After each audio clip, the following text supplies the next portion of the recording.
really specific. I mean, I really made a milli in a minute. I haven't made a milli in a minute. Maybe if I really make a minute, how much do you make in a minute?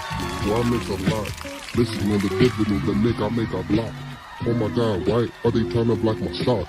Trying to cop a GameStop stock, but damn it, boy. What's going on, guys? Welcome to another episode of The Gabriel Show. Listen, guys, I'm not gonna hold you. I haven't posted in a while, and to be completely honest with you guys, right, to keep it a buck, if we're gonna be honest here, I was tired, guys. I was tired. I know you guys don't want to hear it because you're probably tired too, and you're expecting, right, to hear me when you come home from work. You just want to tap into the show, but my ass is here talking about I'm tired. My sister hit me up talking about, hey, you're not posting an episode? I'm like, damn, I didn't know you was actually listening to it. Yeah, man, I listened to you after work. I was like, sheesh, I bet. I got you, baby. I got you. I'm going to post something today. But guys, I'm tired, man, because I've been posting, I've been working multiple different units, right? Literally, guys, I've been begging all these different managers if I could pick up in all these different hospitals, guys. I'm telling you, I work med surge, I work the ER, I'm doing ICU, step down, wherever, guys. I'm like the avatar of nursing right now, okay? And I have no choice, right? We all have our guilty pleasures, and as you guys can see, my guilty pleasure is cars, guys, right? I have 4 cars, guys, and I'm trying to collect them all, right? I like, that's me. I like cars, guys. You guys seen the convertible. Y'all see this, baby. I don't care, guys. This is what you call hood rich, all right? I fumble the bag a lot, but I'm learning. I'm growing. Trust me, every day I get roasted on the comments, but you guys are actually giving me good advice, okay? And you're looking out for me too. You're looking out for me too. The reason why, guys, is because, listen, the world is falling apart, right? A lot of people are losing their jobs, and we can't continue to fumble the bag, right? Having a job is literally a blessing, and pretty soon it's gonna be a luxury, okay? Having health care, all these benefits and everything, guys, I'm telling you, it's a luxury, and people were taking it for granted, At one point, people were trying to quit their jobs to start a YouTube channel, And now, you guys can see it. There's a whole bunch of videos coming out talking about influencers who are going broke and a lot of people who are struggling. And you know what, guys? If you're a nurse today, I'm telling you, it's a really good spot to be in, because I looked into this article. This guy named Sam Altman, I think he's the CEO of one of the biggest AI companies, basically saying one of the only jobs that's going to be saved from AI, in the near future, is hospitality and nursing, right? Literally, he said that. Now, I don't know how true it is, but one thing I really had to, I sat back and I was reflecting on my life was okay,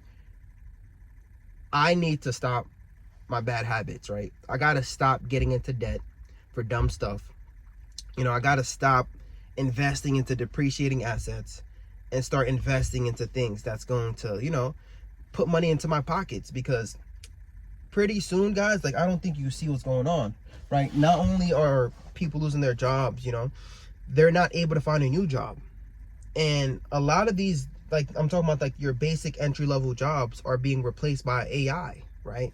Like Amazon, they're using automation and robotics, right, to replace your basic entry-level Amazon employee, right?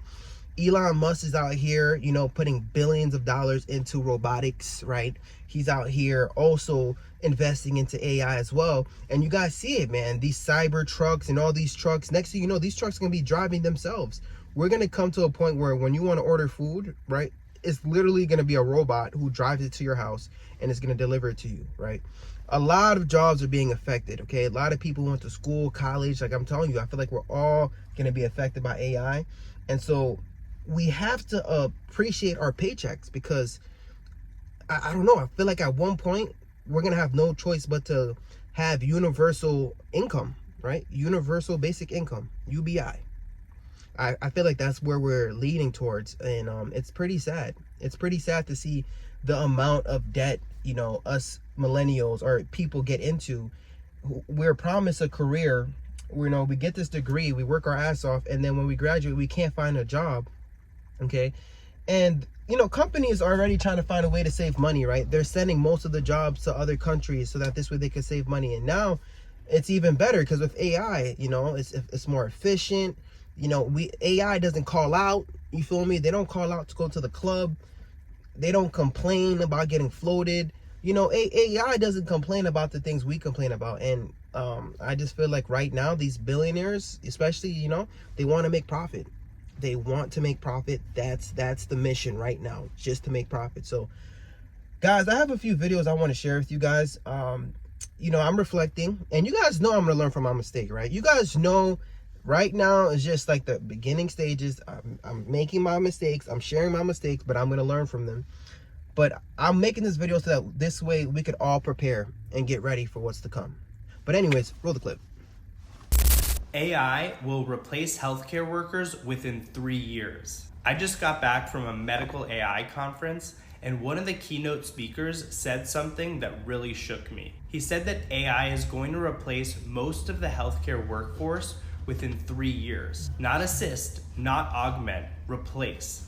That includes doctors, nurses, physical therapists, respiratory therapists, support staff, the list goes on. Basically, AI will handle diagnostics, documentation, and all patient communication from scheduling to billing to medical records. I don't think healthcare providers will go away entirely, but medicine is going to look a lot different in the coming years. Hopefully it'll be for the better. What do you think? You know, I think we're in trouble. I really do. I don't think I have to convince you guys to explain and let you guys know how crazy AI is getting, okay? They have this thing called Sora now, where they're able to, you know, make these vivid real life videos, man. I seen a video of Martin Luther King robbing the bank, or, you know what I mean? I'm like, it's crazy. These videos I'm seeing now is crazy, and it's hard to tell the difference, right? So imagine that, right? This technology is improving really fast, and they're already taking over a lot of tech jobs, okay? A lot of things that was once essential is no longer essential. You don't really need to even have like a therapist. I'm not even trying to say that for that, but like I was talking to an AI therapist the other day, and dang, bro, it knows me, guys. That thing, it remembered what I told him in like 4 weeks ago. I don't know, I'm not saying a regular therapist don't remember that, but like there's a lot of things that AI is able to do, and it's just crazy. The way they're able to get data, I'm telling you, there's a lot of people who's getting into the medical field, and they're getting to a lot of debt because they just think, oh, I'm always going to have a job. I could buy this car, bet. I could buy this house, bet. But what do you do, right, when your job get affected? Okay, I'm making this video because I want you guys to prepare yourself, right? Because there's already a lot of people who went to college, who got a degree, and now they can't work, right? They got laid off, and now they can't even find another job because that job, right, that whole industry is being replaced. Okay, and that's not your reality right now. You're comfortable, but I need you guys to get out your comfort zone and start making these changes. That's what I'm doing, guys. I'm telling you, I caught an L for everybody. Okay, I know I made my mistakes, but I'm proud of them. You know why? Because there must be a reason why I had to go through this, right? This L is your lesson, right? I have to pay the price, but you, let's say you just graduated, right? Now you get to prepare, because I don't know how much longer, you know, I mean, I'm not gonna say nurses is gonna disappear completely, but there's gonna be a big change in the medical field between nurses, doctors, and I'm telling you, it's about to be crazy. But you know what? Let me play the next clip. Roll the clip. This is what we're doing. I'm Rachel, your AI care manager. How are you doing after your appendectomy? You know, I'm good. I'm glad to be home with my dog, Dennis. It's great to hear that you're back home with Dennis. I noticed that Dr. Chang has prescribed you some antibiotics, specifically ciprofloxacin and metronidazole, due to your ruptured appendix. Were you able to get these medications? I was. I did forget to mention to the doctor that I am allergic to penicillin. Is it still okay to take the medications? Great question. The antibiotics you've been prescribed, ciprofloxacin and metronidazole, don't contain penicillin. So it's perfectly safe for you to take them. Can you begin taking them today? Yeah, I certainly can. Do you have any tips for a faster recovery? Given that you have diabetes, keeping your blood sugar levels in check will be beneficial for your wound healing. Your hemoglobin A1C was at a healthy level of 5.5, but your glucometer readings from yesterday were a bit on the high side. So keep taking your metformin and try to steer clear of foods high in carbs. How does that sound to you? I think I'll be able to avoid the carbs for the week. I need to go right now, but it was great talking to you. I'm glad we had this talk. I'll pass along your progress to Dr. Chang. Goodbye. Goodbye. Away! Wapcon George. You don't know who George is? Don't worry. Wapcon George. Guys, they are trying to wipe out the working class, okay? The working class. I'm telling you guys. Just last week, right? Federal employees, people who work for the government, right? Got laid off, lost their jobs. Okay? Teachers are losing their jobs. People who work in tech are losing their jobs. And we think we're not replaceable. Guys, I am telling you, we have to stop fumbling the bag, guys. This is an emergency, right? This is an emergency, guys. I'm telling you. And you know what's crazy? AI will not call out. AI will not complain about being sick, about going on a specific floor. That AI model, right, that she was talking to, it knew her. It knew that she was a diabetic. It knew what her A1C is, right? You don't even know your patient's name, man. You call your patient by the room number, right? That's what you call your patient by. I'm telling you, man, that AI nurse knew her. Shoot, don't lie. When you call your doctor, right, does your nurse sound like that? Guys, we gotta get better, baby. We gotta get better because they are trying to find a way. People are like, oh no, I'm a nurse. They can't replace me. I'm telling you guys. But you know what? Not only nurses are being affected by this, doctors are in trouble too. Let me show you the next clip. Medical specialties that I think will be replaced by AI in the next 3 to 5 to 10 years. And I say this with all updue most respect to all my colleagues because I trained with you, I went to medical school with you, I work with you every single day. These are not my own opinions, these are just the trends that I'm seeing. And the sad thing is, it's because hospitals are trying to cut costs that AI has a perfect avenue to take over a couple medical fields that are in a lot of trouble. Let's count it down from number 3. Number 3 is pathologists. Pathologists spend a lot of their time diagnosing diseases under the microscope. They look at slides, they look at cells, they look at different parts of your body that they take out to find out what kind of cancer you have. Not only what kind of cancer, but what kind of disease process you have. They run these images under gram stains and different other markers to figure out if you have a certain type of cancer. Now this can be done by AI, by taking those same slides, putting it into an AI model, running it against thousands and hundreds and millions of different previous scans and images, and you get to see if that slide that you put in is cancerous, not cancerous, what disease process is there. A lot of their physical work can be done by a lab tech. Coming in at number 2, infectious disease doctors. Infectious disease doctors are some of the smartest doctors in this entire planet. They have to know every single marker of every single infection in every single part of your body, all over your body. Not only that, they need to know what kind of medications are used to treat that kind of infection. The sad thing is, most of the time, their treatment is algorithmic. This means that typically they start with the highest number of antibiotics and they whittle it down to get the right antibiotic to treat whatever kind of infection you have inside your body, outside your body, on your body, anywhere. The problem is that an infectious disease doctor cannot know the trends that are going on in all the hospitals all the time at that exact second. This means that if you have an AI model that already knows the algorithm beforehand, they can access data at different hospitals around the county, around the area that you're in, figure out what kind of disease process is prevalent and what kind of antibiotics are working for it. This will cut the amount of time a patient is in the hospital. It will improve how fast they recover from the infection. It's not a problem of how smart the infectious disease doctors are, it's just a problem of access to data. Initially, I think that they will use AI models to help interpret different types of trends. Eventually, I think algorithmically they can be replaced by an AI model. It's sad to say because infectious disease doctors are some of the smartest doctors on this planet. And coming in at number 1, you could probably already guess, radiologist. The sad future for radiologists that are not interventional is that there is already a closed loop protocol in front of the FDA for approval. Closed loop meaning there is no input from any physician or any sort of medical practitioner. It's all based on retrograde viewing of previous images and reading scans. The AI model has already been shown to improve and beat the accuracy for mammogram testing for radiologists. This means that they can actually predict with a higher percentage of accuracy whether or not a female has cancer from the AI model as opposed to using a radiologist read your mammogram. The other problem is there's a huge shortage of radiologists in this country. As of right now, a lot of hospitals send their scans out to Nighthawk, which is a company based in Australia, where radiologists in Australia read your x-ray, your chest scan, your CT, any of those things overnight in a different country. The problem is I think AI will be integrated as a cost-cutting solution initially, where one radiologist will overlook thousands of AI models. Eventually, hospitals will see the opportunity and cut radiology out altogether. It's sad, no disrespect. I love my radiology brothers. Imagine spending all those years in school. You done took out all those student loan debt, right? You finally get a job and you probably had that pressure from your family because now you're that so-and-so successful doctor, right?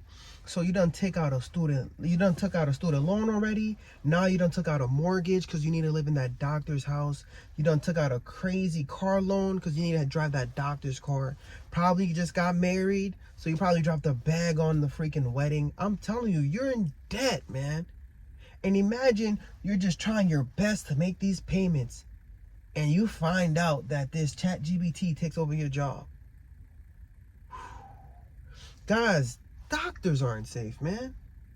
Doctors aren't safe. And I'm telling you, I see it in my hospital. Let me know in the comments below. But they're implementing AI. Like when I read the scans for like my results for like the x-rays or whatever, it'd be an AI person that's reading your results, man. Like, ask the radiologist. They'd be like, yeah, man, AI is reading this. I ain't gonna read it. And they're doing a good job. They probably overlook it to make sure that, you know, everything's okay. They're going to confirm. But we're already using AI within the hospitals.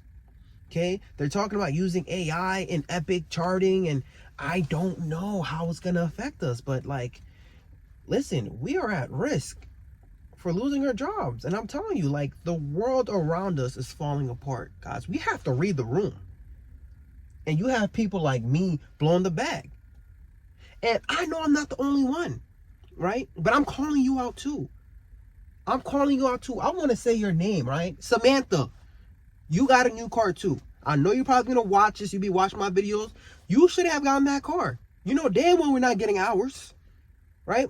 I sent you my video, but you got that car anyways, okay? Hey, guys, listen, man. Listen, I'm sorry, guys, but I'm making this video because nurses and doctors, we're not the best with money. We are not the best with money, so I'm just calling us out because we have to start making the changes, guys. We really do. But in the next video clip, I want to show you guys, this is for somebody who's considering going into the medical field, just to, like, you know, give you guys just an idea, okay? But let's roll the clip. Medical professionals or anybody looking to be a medical professional, please just listen to me. So be very careful. If you have not already made the decision to go into medical, you might want to think twice and make sure you double check a whole bunch of boxes because AI is literally taking over. If you have not heard of Agent Hospital, look it up. It can treat 3,000 patients in one day with 0 human assistance. That's a robot. We also have things that are being piloted in labs, taking over lab assistants, taking over the scientists in the lab. We have people or programs that are taking over radiology positions because they can diagnose and put a treatment plan together for x-rays, CT scans, MRIs quicker with more accuracy rate. And then we've got things like the Da Vinci for surgeries where it's completely, you're almost eliminating the human need in surgeries. It's the accuracy rate and the error rate is corrected by so much in so many areas. We also have things that are being piloted in the US, like little robot machines that come up to the patients and a doctor can operate it from outside of the area. But again, we already got a robot that can treat 3,000 patients in a day. Be very careful when looking into the medical field. Granted, a robot cannot take over the empathy and the specific care that humans can give. But when the accuracy rate is a lot higher and we have so many issues with people who are getting into the medical field for the wrong reasons and then tainting that field for the ones of us who are like really good and passionate about what we do, it's going to make it a whole lot harder for us to be able to fight against this. So if you are not somebody who has a complete passion for medical care, please just go in a different direction. If you are in medical care and you don't have a passion for it, put in your 2 weeks notice, please. If you do have a passion, fight, show that your care is needed, show that the opportunities that you give as a human being are needed in the medical care. And again, look up these different things. And if you're looking to get into the medical field and you have a passion for it, make sure that you are looking into a field that will last, that you will be able to have a foothold in for a very long time to be able to provide for your family. And at the end of the day, that's what it comes down to, guys. Providing for your family. So this video doesn't only go out for the nurses, right? Anybody in the medical field, okay? If you watch this video, all right, and you watch it to the end, I'm gonna leave you guys with this book that I'm reading right now. I'm actually rereading it, okay? Dave Ramsey's Total Money Makeover, okay? I have to read that book, and I'm telling you, I got to get like some of the chapters tatted on me so I could actually follow these damn steps, okay? Tired of being Davish. I'm just going to go about it. It's going to take me some time, but I'm just going to do it one step at a time, because at this point, guys, I'm telling you, it's an emergency, okay? I don't know about you, but like my world around me is like falling apart. A lot of my family members are not working right now, okay? And me being in debt is not good because I'm not able to help them like I was once able to before, right? We have real life people suffering, struggling, and you still have a job, right? Nurses are some of the people who still have a job right now, right? The last people left with a job, and they're still trying to find a way to take it away from us, man. They're trying to get rid of the working class. So that's why I'm saying, guys, if we have a job, we can't fumble the bag. We can't fumble this opportunity. We have to be good stewards of our income, right? We have to take control of our income, okay? We have to stop falling for the traps of consumerism, because pretty soon we won't be able to buy food. See what I'm trying to say? So let's not fumble the bag, guys. This video, right, is an eye-opener, okay? For you to take your finances seriously. That's what I'm doing, okay? I shared and I showed you guys my mistake, but I'm showing you guys because I want to let you guys know that although I made all those mistakes, right, it's still up. It's still up, right? If you put God first, and if you're willing to change, if you're willing to reflect and, you know, accept the mistakes you made, but don't repeat them, you'll be all right, okay? You'll be all right, guys, because times is getting scary, man. And I just want to make sure that you guys are able to take care of your family, take care of your kids. You know what I mean? It's really scary right now, because imagine like you get laid off and you don't have no health benefits, right?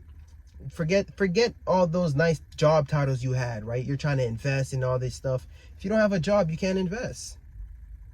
So yeah, man, right now, guys, I'm grinding right now. I'm busting my butt off to get rid of this debt, get rid of the mortgage, and so that this way I could be in an okay position, so that this way if something was to happen to my job, I'll be all right. All right, and that's what I'm doing here. This is the whole point of this, okay? Just to make sure that we're okay. I'm looking out for you, baby. That's it. But anyways, guys, I truly love and appreciate you. Don't forget, right? Dap me up. Dap me up. Before you leave, click that like button. Please, man. Woo! Please click that like button. We got bills to pay, baby. But I gotta head out. Peace.